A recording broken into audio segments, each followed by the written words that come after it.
नमस्कार, मैं हूं आकांक्षा पेवाल और आप देख रहे हैं जन जागरण न्यूज। आइए रुक करते हैं आज के मुख्य समाचारों की ओर। यूपी के सीएम योगी आदित्यनाथ चुनावी जनसभा के लिए सोमवार को सोनभद्र पहुंचे, जहां पूर्व कार्यक्रम के तहत दूधी क्षेत्र के रामलीला मैदान में हजारों कार्यकर्ता और जनता के बीच जनसभा की। एनडीए के तहत रॉबर्ट्सगंज सीट से प्रत्याशी रिंकी कौल और दूधी विधानसभा उपचुनाव में भाजपा प्रत्याशी श्रवण गौड़ के पक्ष में जनसभा कर जनता से वोट देने की अपील की। इस दौरान जहां योगी नरेंद्र मोदी सरकार की बखान किए, तो वहीं विपक्ष पर जमकर हमलावर दिखे। योगी ने कहा, सपा आरक्षण विरोधी है, इन्होंने हमेशा गरीबों का हक छीना है। एससी ओबीसी के आरक्षण में सेंध लगाने की कोशिश की। सपा हमेशा पिछड़ा वर्ग विरोधी रही है, जबकि कांग्रेस सबका हक छीनना चाहती है। गैर बीजेपी राज्यों में ओबीसी का हक छीना गया। हाईकोर्ट ने इस मामले में दखल देकर सरकार को आईना दिखाने का काम किया। विपक्ष में मुस्लिम आरक्षण देने की होड़ मची है। दुनिया की बड़ी ताकत बन रहा है।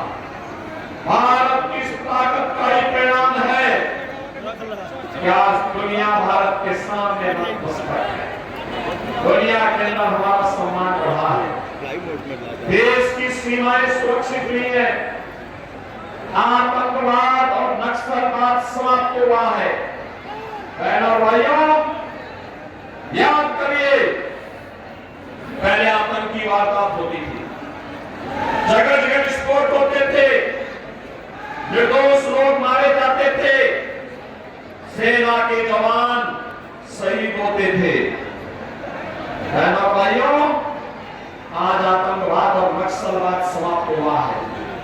विकास आगे बढ़ा है और अब तो पटाखा भी थोड़ा जोर से फट जाए तो पाकिस्तान सफाई देता, कहता साहब मेरा हाथ नहीं है।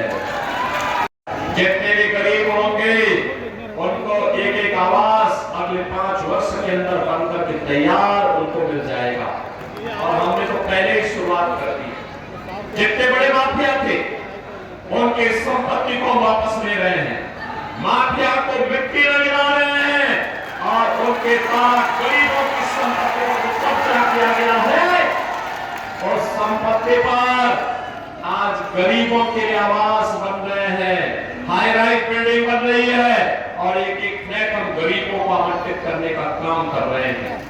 बहनों और भाइयों, पहले माफिया भगाता था पुलिस को भी, बेटी को भी और व्यापारी को भी, और आज माफिया गले में तख्ती लटका के घूमता है, कहता साहब जान वापस दो एक बार बस। हमने कहा नहीं, तो गरीबों के शोषण को तुम्हारा वही हाल होगा जिसके तुम हकदार हो। और बहनों भाइयों, इसीलिए मैं आज आया हूं, सुरक्षा की गारंटी भाजपा आपको दे रही है, विकास की गारंटी भाजपा आपको दे रही है।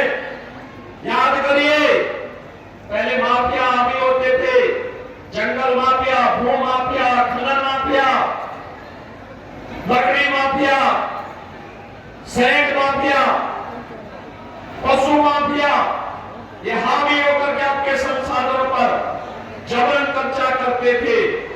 और आज बहनों भाइयों, माफिया समाप्त, अब विकास हो रहा है, कनेक्टिविटी, 4 लेन 6 लेन की सड़कें, और हमने तो ये भी किया है, यहाँ जितने भी जनजातीय परिवार हैं जिनके पास संपत्ति नहीं है, उनको पट्टा करने की कार्रवाई भी अंतिम चरणों में चल रही है। और मैं उन्हें आश्वस्त करता हूं, हर एक परिवार को उसका अधिकार देकर के ही रहेंगे। ये ताकत है भारत की, ये नया भारत है, छेड़ता नहीं है, लेकिन कोई छेड़ता है तो उसको छोड़ता भी और इसीलिए मैं आया हूं आज आपके पास।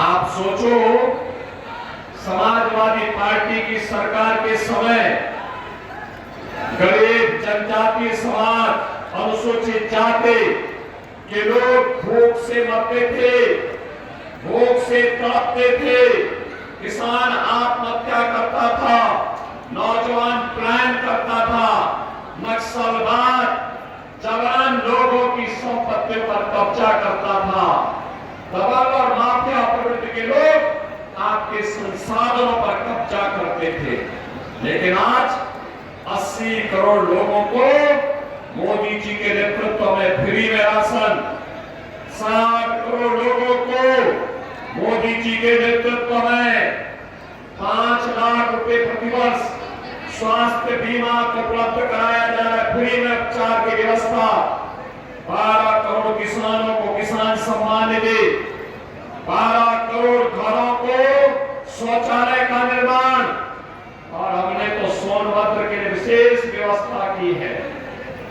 हमने कहा है जितने भी जनजातीय समुदाय यहाँ पर है, चेरो है, गौड़ है, या अन्य जितने भी बुक्सा है, थारू है, या जो भी जितने भी समाज के लोग हैं, इन सब के साथ साथ कोल जाति के उन सब परिवारों को जिनके पास मकान नहीं, हमने एक एक मकान उपलब्ध करवाने का काम किया है। भाइयों, प्रधानमंत्री मोदी जी के मन में भारत के विकास और भारत की विरासत दोनों के बारे में जो संवेदना है, उसी संवेदना का परिणाम है अयोध्या में रामलला का भव्य मंदिर 500 वर्षों के बाद आज बन करके तैयार हो गया है। और बहनों भाइयों, इसी का परिणाम है कि 2025 का जो वर्ष है, इसे मोदी जी ने जनजातीय वर्ष के रूप में भगवान बिरसा मुंडा के वर्ष के रूप में घोषित करने का ऐलान किया है। भगवान बिरसा मुंडा महान स्वतंत्रता संग्राम सेनानी थे। भारत की आजादी के लिए उन्होंने अपना सर्वस्व न्यौछावर कर दिया था। हमारे जनजातीय बंधुओं के गौरव के लिए उन्होंने भारत के लिए जनजातीय समाज को भारत की आजादी के साथ जोड़ने के लिए प्राणपण से कार्य किया था। और 2025 का अगला वर्ष भारत जनजातीय गौरव वर्ष के रूप में मनाने का काम करेगा। ये कह रहे हैं सत्ता में आएंगे तो विरासत टैक्स लगाएंगे। इनका ये विरासत टैक्स औरंगजेब का जजिया कर है। औरंगजेब मुगलों का सबसे क्रूर बादशाह था। उसने पहले अपने भाई की हत्या की, फिर अपने बाप की हत्या की। और बहनों और भाइयों, कोई मुसलमान भी अपने पुत्र का नाम औरंगजेब नहीं रखता, लेकिन उसने हिंदुओं पर एक टैक्स लगाया था। उसका नाम था जजिया कर, जजिया टैक्स। उसमें वो कहता था वो टैक्स दो, नहीं तो मुसलमान बनो। और आज इसी रास्ते पर कांग्रेस और समाजवादी पार्टी जा रही है। लगता है औरंगजेब की आत्मा इनके अंदर घुस गई है। बहनों भाइयों, हमें दोबारा हिंदुस्तान में औरंगजेब को पैदा नहीं होने देना है।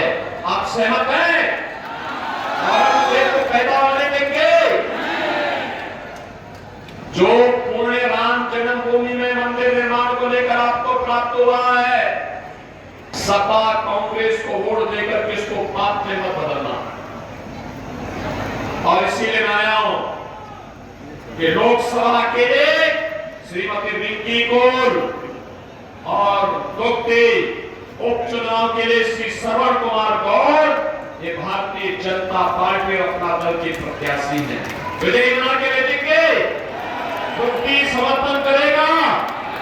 दोनों आप तो आगे बढ़ो नहीं, आप तो हमारे सीमावर्ती क्षेत्र के बॉर्डर के प्रदेश के लोग हैं। आपके ऊपर तो